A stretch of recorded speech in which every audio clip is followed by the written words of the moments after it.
холдинг компанияда өсектәрім өтіп кетіптер, беріп салыптыр деген бұл мемлекеттік деңгейдегі іс емес. Міне бұл билік бүгін бар. Ертең билік алмаса, бұл ертең қайта сот көреді, ұшы билікті.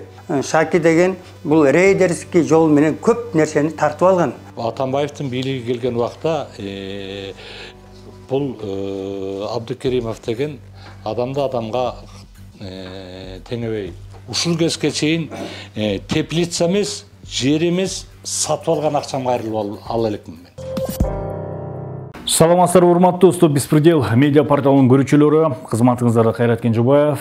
Бүгүн биз Айо холдингинин айланасына маек курабыз. Тагыра коомчулукта азыр Айо холдинги мамлекетке өттү дегенден бери ача пикирлер бар. Бирлери буну мамлекет рейдерлик жол менен басып алды десе, бириси салык төлөгөндүктөн качып келгендиктен өттү деп атат. Бириси болсо бул мисалы ишкерликке тоскоолдук деп айтып жатышат. Ар кандай пикирлер бар. Бирок ошонун айланасында дагы айтылбаган, көпчүлүккө ачыкка чыкпаган да маалыматтар бар экен. Мына ошолорду билиш үчүн биз бүгүн Акин Токталиев агайыбызга келгенбиз. Өзүңүздөр билгендей Кыргызстандагы белгилүү адвокат. Ошондой Эрнис Сатаров байкебиз. Акин агай, эми ушул бүгүнкү кепти баштаардан мурда бул эмне деген сыр, эмне деген көпчүлүк билбеген эмне деген маалымат, ушул тууралуу айтып кетсеңиз. Коомчулукта ар кандай ар пикир болуп атат да. Кээрлер түшүнүп айтса, кээрлер түшүнбөй айтат, кээрлер мыйзамды билип айтса, кээрлер мыйзамды биле албай айтышат. Холдинг компанияда өсектәрім өтіп кетіптер, беріп салыптыр деген бұл мемлекеттік деңгейдегі іс емес. Бұл базарларда, базарчыда екі базарда отырып, екінші соғылашқандай болып атат. Мұны егер мемлекетке өткөрсө, мемлекеттік деңгейлерде өткөрүш керек болчу. Кандай өткөрүш керек болчу? Мына салық төлөп алып мемлекет айтып атабы? Аны тигәзет біз налогтар жашырып қойды, көп ақшаны салық жашырып қойды деп. Анда ошо салыкты жашырып, момунча мамлекетке миллиард деген ақшаны жашырып қойып туруп, ошонун себебинен өткөрүп атабыз деш керек болчу. Ошол мамлекеттин салыгын завод ушун баа турабы, же турбайбы? Аны билбейбиз да. Көппү же азбы? Мына бул бийлик бүгүн бар. Ертең бийлик алмаса, булар ертең кайта сот көрөт ушу бийликти. Биз убагында коркутуп, үркүтүп, аркабызга куугунтук жасагандыктан биз айласынан өткөрүп берген, биз кайта заводдо өткөрүп бер деп айтат. Ошого өткөрөт. Эми ошондой сөз болбосун, мамлекеттик мыйзам болгондон мыйзам түрүндө жасаш керек болчу. Түшүнүк менен жасабай. Азыр бийлигибиз эмне кылып атат? По понятиям өткөрүп атышат. По понятиям кабыл алып атышат, по понятиям тил берип атышат. Эмне десептен аны жүрсөр атат. Эчтеке эмес, бул бийлик бүгүн бар, эртең жок. Ертең үчүнчү бийлик келет, дагы бир бийлик келсе, ошондон кийин биз кайта орнап келе алабыз деген сөз. Мына ушундай. Азыркы өтүп атканда жагдайын айтпадыңызбы агайым? Эрнис Сатаров байкебиздин бияка кандай тиешеси бар анда? Эми Эрнис Сатаровдун мындай болгоду, Эрнис мага келип кайрылды. Ушундай Шакини ар кайсы жерде эле мактап атышат. Мыйзамсыз бийлик тартып алып атат. Өзүн эмгегин кыл деле, тигиндей кыл деле деп. Мен дейт, мен бир бетин көзүн ачып берейин дейт. Шаки деген бул рейдерский жол менен көп нерсени тартып алган. Бул эң эле менин кичинекей эле бир четин эле ачып берейин деди. Менде дейт, конвольный законный комитет болчу, Кыргыз конвольный комитет бар болчу. Ошондо дейт, теплица деген бар болчу дейт. Күнөскана, чоң күнөскана болчу дейт, чоң. Ошондо Айо холдинг заводдун ордундабы? Жок, конвольный законный комбинат. Азыр Шакен деп атат го, Абдыкеримов, Шаршембектин ошол жакта эмеси бар экен го, институту бар экен, мед институту бар экен. Ошол жерин ачыптыр. Ошонун алдыңкы территориясына мунун теплицасы бар экен, сатып алган. Өз акчасына сатып алышып, ошол жерин күнөскана өстүрүп, ошону жасап иштейбиз деп турганда, Шаки билишип, ошон рейдерский жол менен, сот жол менен бустуртуп тартып алды. Ошондон бери дейт, 2007-жылы тартып алган дейт. Ошол жылга чейин ала албай келатам. Шакиге канча бардым дейт. Барсам дейт, билгениңди кыл. Мен президенттер менен жакшымын. Прокурор мен чөнтөгүмдө, соттун бар, мен чөнтөгүмдө, милициянын бар, чөнтөгүмдө, эми дагы бир келсең алып барып каматып коем деп айтып. Ошондон бери коркуп, эч кимге арсына албай жүргөм дейт. Мынакей дейт, азыр Шакинин бир иштери ачыкка чыгып аткандан кийин дейт, айласынан сизге келдим деп отурат. Ошону мен мунун укуктарын коргоп жүрүп атам. Эми өзгө сөз кызык да. Момундай Кандай болгон? Договор купли-продажа деген бар экен, момундай. Сатып алгандагы бар. Сатып алган. Сатып алыптыр 7 майда 2003 жыл сатып алыптыр. Мыйзамдуу сонун кылып акчасын төлөп, бүт баарын тең төлөп сатып алыптыр. Андан кийин bir вакыт 2006 жылы конвойный сокон комбинаттын кишиси айтат. Бизде дейт мыйзамсыз сатылып кеткен деп бирөө чыгат да, шакилердин кишилери. Ошо жерди алып бергиле деп сотко кайрылат. Анан сот 12 октябрь 2006 жылы Токтомушев деген сот туура күнөскана тепилсе мыйзам сатылыптыр, кайтарылып берсин КСКга дейт. Ошентип КСКга өтүп кетет. КСКдан өтүп кеткенден кийин 2007 жылы булар арсанат. Биз мыйзамды эле сатып алганбыз. Биз сонун эле негизин сатып алганбыз десе, анда ким Бишкек шаарынын соту карап туруп апелляция жазгандан алар чыгарат. Мында 29 июнь 2007 жылы чыгарып беришет. Базар Колов, Жүзжен, Горшковскийден теплица мыйзамдуу сатылган деп. Мыйзамдуу деп Бишкек шаардык сот. Мыйзамсыз райондук сот чечкен, мыйзамдуу сатылган. Болду. Ошо менен отуруп калат, мыйзамдуу болуп туруп. Анан булар эмне кылат? Шаки дагы кайта КСКнын убактылуу директоруна кайрат.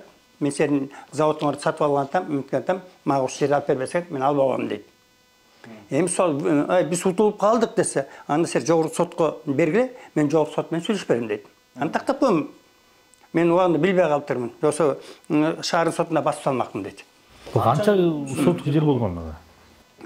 2003-дөн 2007-ге чейин келе атпайбы? 4 жыл булар пайдаланып кеткенин 4-жыл бузуп атпайбы?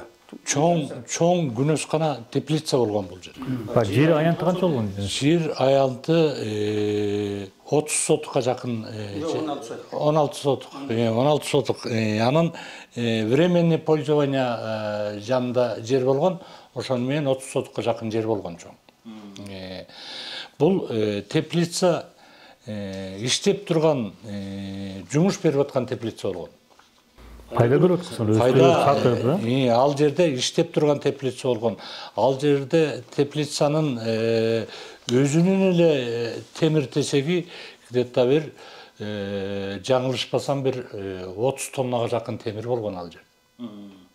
Айнектер менен ичинде суулар келген, электр энергиясы бардык нерселер бар, колдонуп турган теплица болгон. Ошону бул мына Кызыл китеби дагы менин өзүм колумда турат.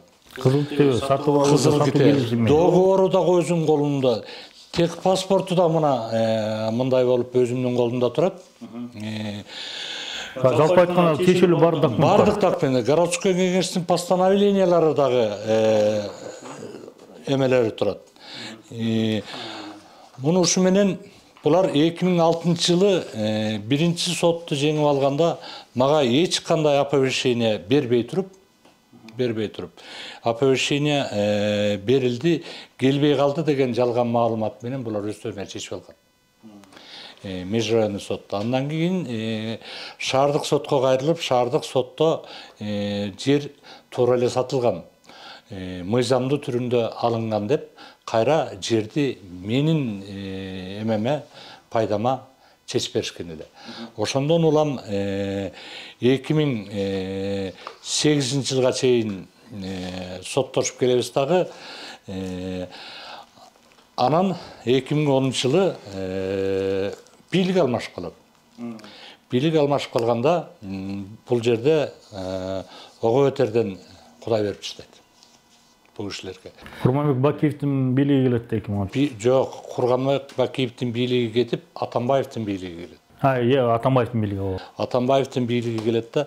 Атамбаевдин бийлиги келген убакта бул Абдыкеримов деген адамды адамга теңебей сен кимсиң деген ушундай орой мамилелер менен даже соттошуп атканда адвокаттары дагы кулактуу болобуз деп мүйүзүңөн айрыласыңар деген ушундай сөздөр менен келип акырында өздөрүнүн пользусуна чыгарып, өздөрүнүн пайдасына чыгарып, Верховный соттон утуп алышат. Ошондон бери 16-17 жылдан бери мен чырылдап, кагаздарымды көтөрүп алып, барбаган жер калган жок. Барбаган инстанцияларым калган жок.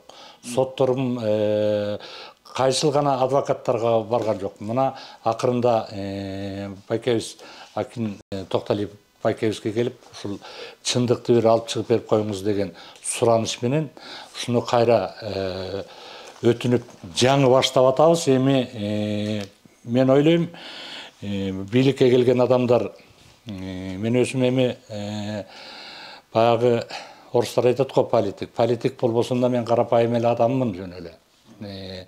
Анан элдин ишеничинде чек жок азыр. Садыр Жапаров минтип карапайым элдерге жардам берет. Садыр Жапаров чечип берет деген үмүттө турабыз. Эми Акин Токталиев Байкебиз азыр ушул юридикалык. Сиз ошондо мисалы суроодо кайрылдыңызбы өзүнө, Шаршембек Абдыкеримов? Өзүнө бардыңыз, жолуктуңузбу? Эмне деди? Бардык. Ал убакта барсак, офиси Московский, жаңылып атам, бир көчө, бир Московскийдин мурунку музыкальный Күрүмкеевдин маңдайында училищенин офиси ошол жерде экен. Ал жерде ушундай деген эме менен бардым мен. Жеримди кайтарып бергиле. Болбосо жок дегенде сатып алган акчамды кайрып бергиле. Себеби ушул кезге чейин теплица эмес, жер эмес, сатып алган акчам кайрылып ала элекмин мен. Бир тыйын алардан тийген жок. Анан ушундай грубый отношениялар менен дейбизби, туура эмес мамилелер менен билгениңди кылып алгын. Барган жерден мен өзүм билип, өзүм чечип алам деген эмеде өткөзөбүз. Ошондой эле сөздөр айтты, сизди жолго салды. Анан мына 2021 жылы тополоң болуп Садыр Жапаров элдин башына келгенде дагы Сокулукка Аю компаниясынын ушул арак чыгарган заводуна бардым. Бардым дагы ал жерде бейтаныш адамдарды, же болбосо такыр тиешеси жок адамдарды эч кандай кирбей экен ал территориянын ичине. Бир тааныштар аркылуу ал территориянын ичине бирөөнү кириттим, сүйлөшүп бергин. Ушундай сотко берем мен. Же болбосо ошол эшиктин алдына митинг кылабыз, бессрочный. Десек, ал убакта Абдыкеримов Кыргызстанда жок, Турцияда деген маалымат беришти. Ошол жерде атын унутуп калдым. Иниси бар экен, бул бир жуманын ичинде мен жооп берем деди. Бир жуманын ичинде жооп берем деди. Бир жуманын ичинден кийин жооп берген ушул каалагандай сотко берип, каалагандай кыла берсин деген жооп алдым да. Ушундай. Тиги мен өзүм кире алган жокмун, чындык. Жанагы тааныш аркылуу кирип, ушундай жоопторду алдым. Анан эми ошонун негизинде келип эми Акинага кайрылып, чогуу адвокаттар менен сотко берип атасыз. Ооба. Эми юридикалык жактарын көп жакшы түшүнө бербейт экенмин. Акин абаны ээчип алып, ушундай срок восстановления дегени бар экен, убактыңар өтүп кетиптир силердики, мындай деген экен. Эми бул эми жөн эле зордоп тартып алуу деп эсептейм мен. Зордоп тартып алуу деп. Ал жерде барсак азыр теплица эмес, эч нерсе жок.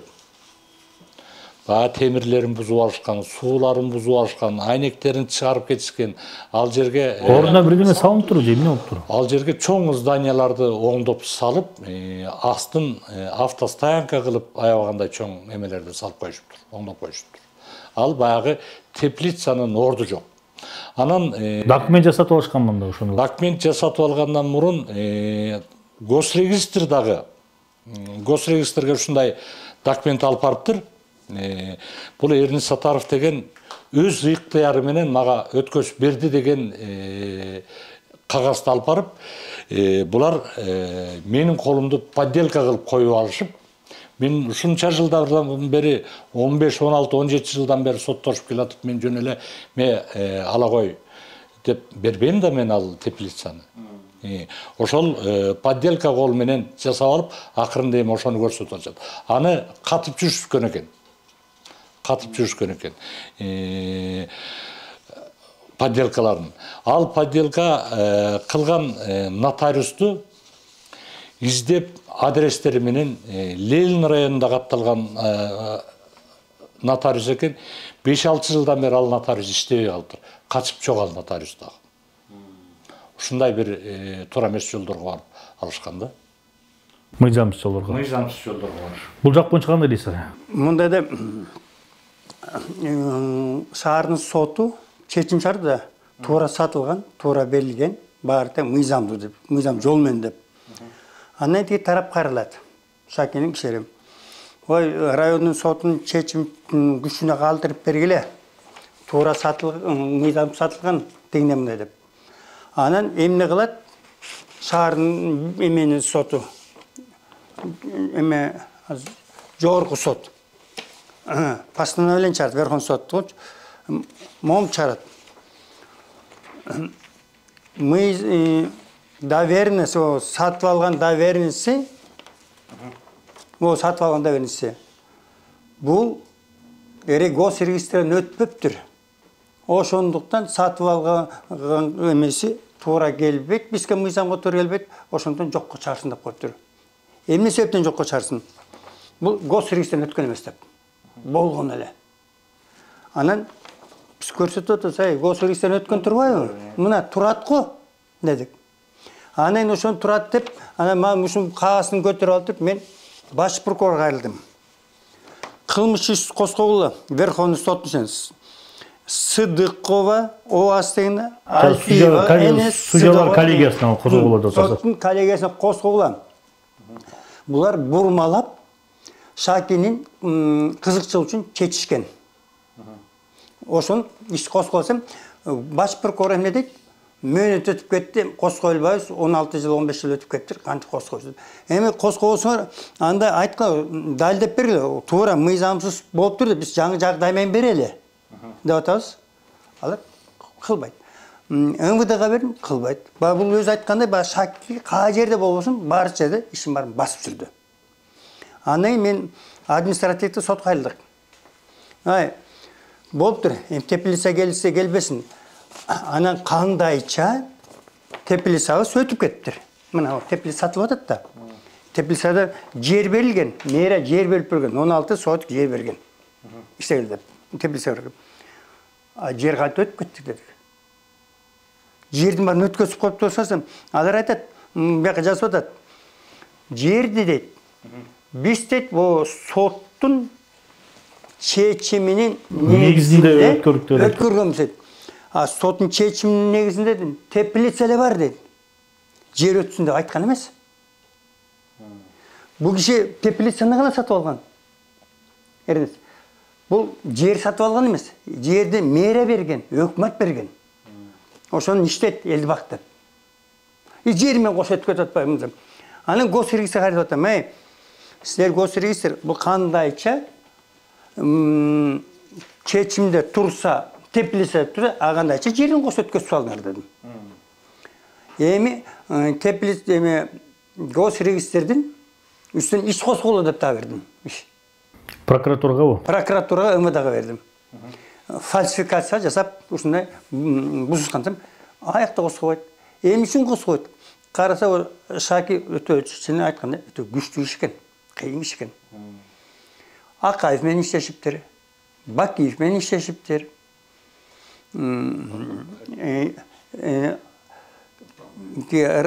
Роза Тумаева менен иштешиптир. Атамбаев менен иштешиптир. Сооронбай Шарипович менен иштешиптир. Баарынан тил табыш экен да. Бир гана тил табыш албай калыптыр да, эки доско тил өтпөй калыптыр да. Кимге Камчак Ташиевке өтө албай калып, анан Саржапаровга сөз өтө албай калып, ошондуктан азыр мунун былыгы чыгып атат. Бул биринчи эмес, бул биринчи эмес, мунун артында көп былык чыгат. Мен көп нерсени билем. Анан мен административный сотко кайрылдым. Ай, госрегистр туура эмес өттүр. Болуптур, теплицасын алып коюптур. Жерин кандай чалып койду? Кылсам, мага госрегистрден эмес тиги тараптын кишилери келди. Мага кайсы тараптын кишилери? Абдыкеримов Рысбү дегенге каттап коюптур да. Ал бир тууган эжеси экен. Шашымбек экен.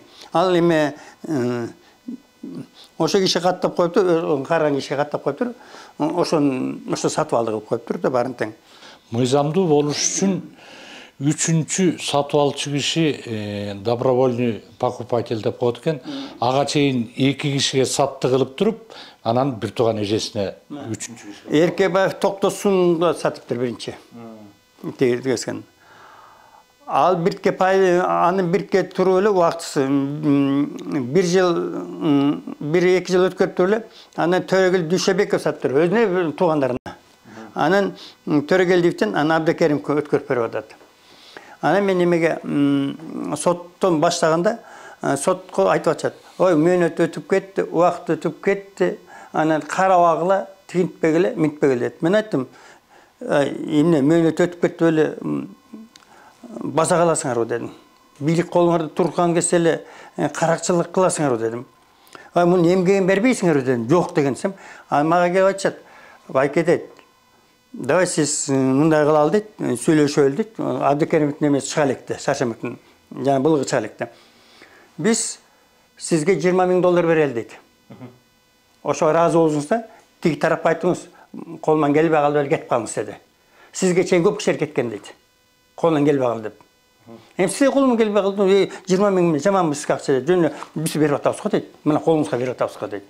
Ошентип келишти да. Ошентип келишти мага. Эгер дейт, албасаң дейт. Мен айттым, 20,000 эмес дедим. Өздөрүн барып ыраазы кылып келгиле дедим. Мен кете берейин дедим. Жок, сизге берели 20,000 дейт. Албасаңыз дейт, сотко 10 эле миң берип коесуз дейт, ошол эле жетет дейт. Дагы сиздин пользуңузга чечилбей калат дейт. Дагы эле утуласыңар дейт. Андан көрөк бизди ысычуу кылбай, биздин шефти беймаза кылбай дейт, 20,000 деле алыңыз, ошону алып эле кете бербейсиз деп койду. Мына ушуга келип атат. Оказывается, мага чейин ушундай болуп аткан экен да. Мурда адвокаттар эле сатып алыппы? Жок, соттор сатып алыптым го. Сотторду адвокаттар. Мен соттордун үстүнөн иш коско дедим. Жогорку соттун коллегасына оңойбу же оңой эмеспи? Коллегасына иш косколо деп атам. Себеби мыйзамсыздык карашкан деп. Мына могу жерде. Сыдыков, Альпиева, Сыдыков деген. Эгер мен жалган айтсам, мен жалган айтат деп, мен сотко беришпейби? Мен айта албайм антип.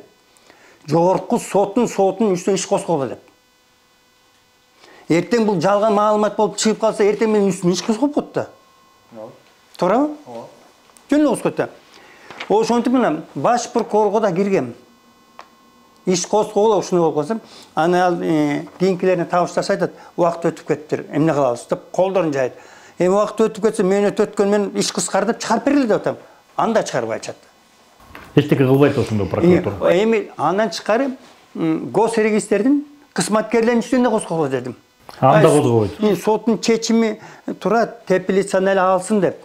Бирок жерди жазып коечпайбы дедим. Анда козгошпойт. Мына ошентип 1 жылдан бери кармашып келатам азыр. 1 жыл болду. Мына эми 2 жылга өтүп кеттик биз. 5-6 жолу арыз жаздым арызга.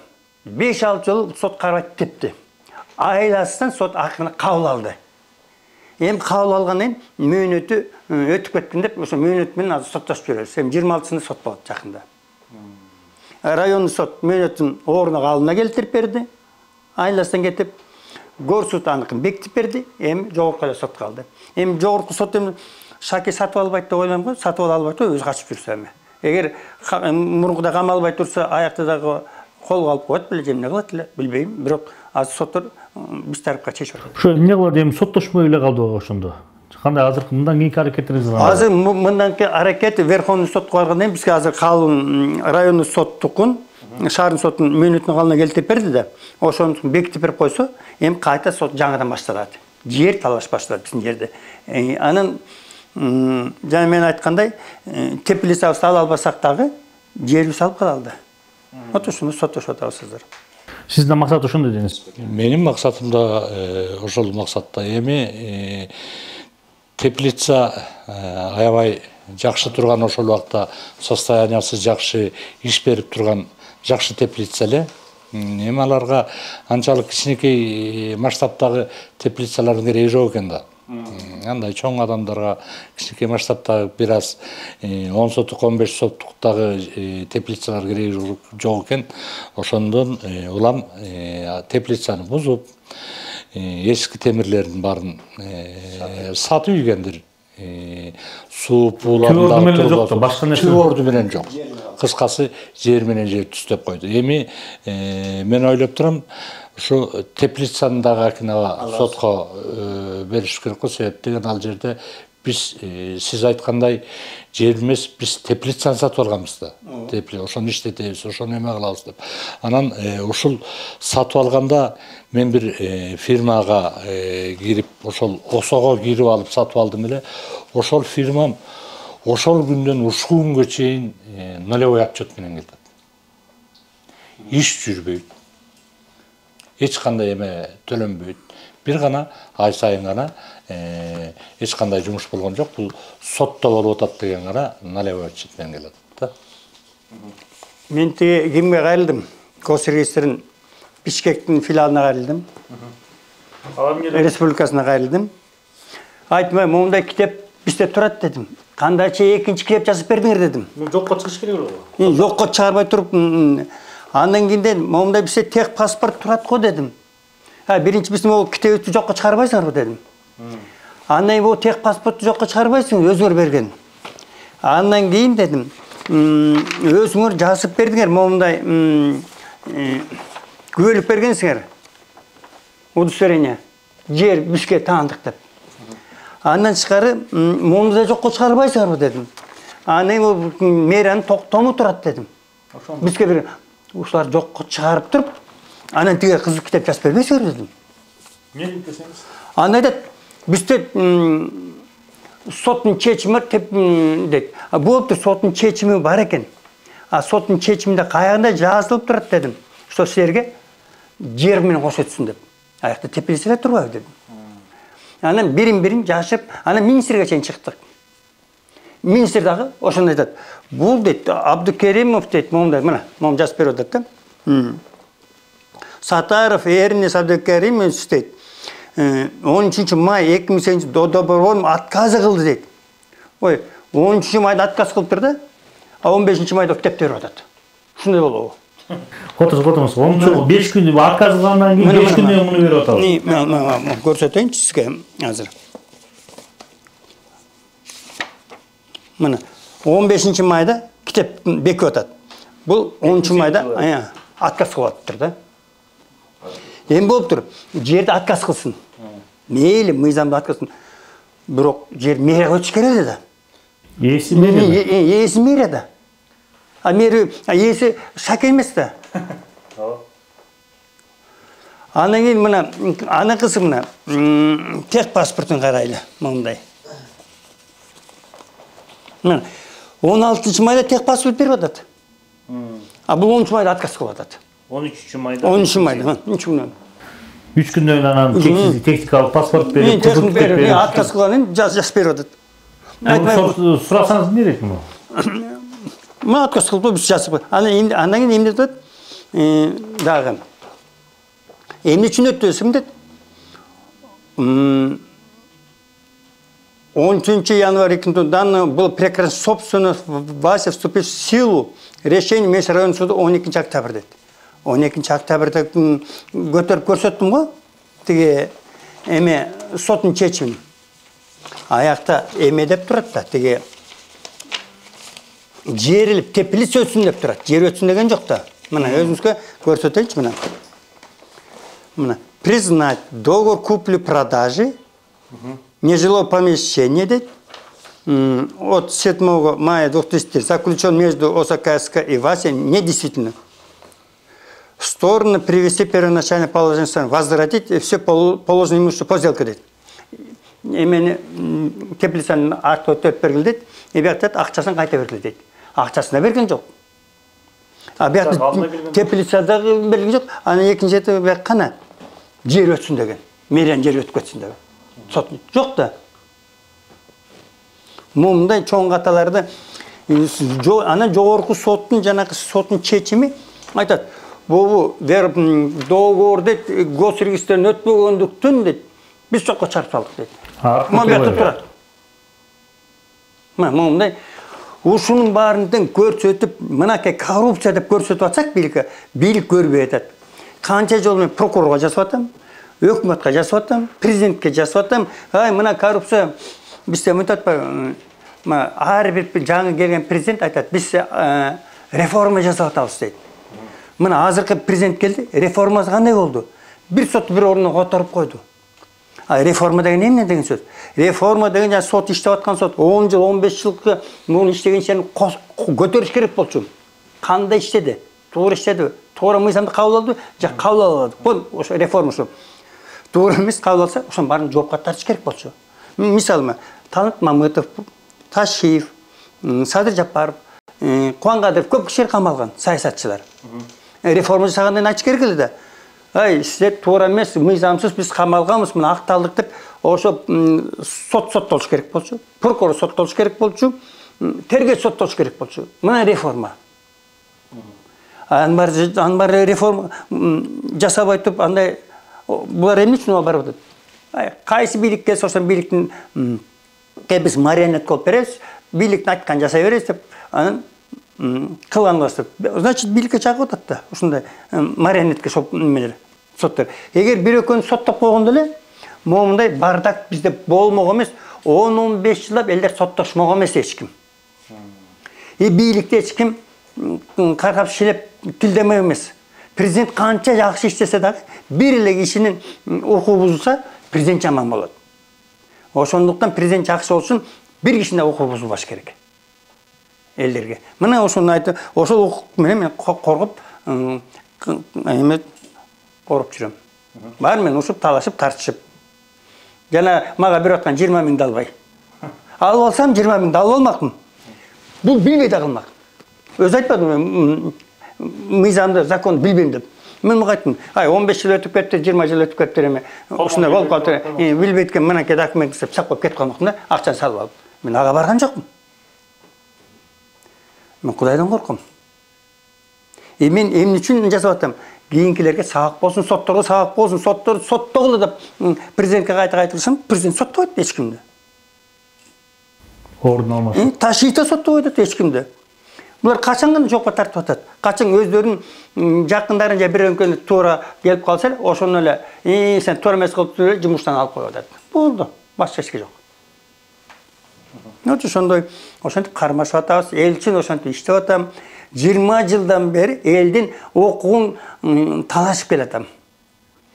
Мен укугун карапайымдыкына коруп келатам, саясатчыныкына коруп келатам. Бардым чет мамлекет элдикине коруп келатам. Баарына бирдей мамиле жасап келатам. Элис байке, сиздин кошумчаңыз барбы иш боюнча? Бул иштер боюнча эми кошумчам ошол болгону эле эң биринчиден бир Кудайга ишенип турабыз азыр. Эми ушундай бир жакшы эме болот го деп. Экинчиден эле ушул бийлик башында турган адамдарга, Акиновага, мына бул кишилер юридический жактан аябай такшалган адамдар ушулар жанагы числолорунан, цифраларынан өйдө айтып атпайбы? 13, 16 мындай деген. Эми чын-чынына келгенде мен аларды салыштырып көрбөпүрмүн. Ошолордун баарын точканы ордуна коюп, эске алып, жакшы карап, жакшы жыйынтык чыгат деген жакшы ойдомун. Бийлик башындагылар дагы эми ушундайларды көргөндөн кийин бир жакшы эмелерди берсе керек. Указания дейби, же бир кайсы тапшырмалар дейби, соттуна болобу, прокуроруна болобу да ушундай жаман нерселер болуп атыптыр. Ошону туура карагыла, түз карагыла, карапайым элдерге бут тоспогула деген бир жакшы бир эмелерин берет деген чоң үмүттөмүн да. Рахмат. Ким сиздин кошумчаңыз барбы? Менин кошумчам муну элге, коомго ачыктап айтайын дегеним эле эми бүт бартең Шаршанбек Абдыкеримов дейбиз ушуну. Мен көрбөптүрмүн, билбептүрмүн. Абдан жакшы эле, сонун эле, тигинде эле, мындай эле атат. Мына аны таанып алсам да, аны окуңуп атам. Мыйзамсыз бийлик заводдорун алып атат деп. Тааныбайм, билбейм. Көрдүңүзбү? Бирок ошонун арасында кылган мыйзамсыз ишин деле айтып атасыз. Аны мыйзамсыз ишин айтып атам. Эки жактан бирдей карап атам. Көрдүңүзбү? Ошону айтып атам. Эми дагы көп мыйзамсыздар иштер көп чыгып калышы мүмкүн. Мен арасында көп коомчулуктун арасында жүрүп атам. Эми ошондо көтөрөсү да Шакин кандай иштер бар экен. Рахмат. Урматтуу көрүүчүлөр, урматтуу коноктор, биз бул иште дагы Акин агай баарын чалдырып бергенге аракет кылабыз. Да кызыктуу маалымат берди. Коомчулукка жакшы бир маалымат болсо керек деп ойдобуз. Ошондой эле бул иштин өтөсүнө чыгат деп ишенели. Анан бул иште да биз колубуздан келишинче чалдырып бергенге аракет кылабыз. Кийинки өрдөн көрүшкөнчө саламатта болуңуздар.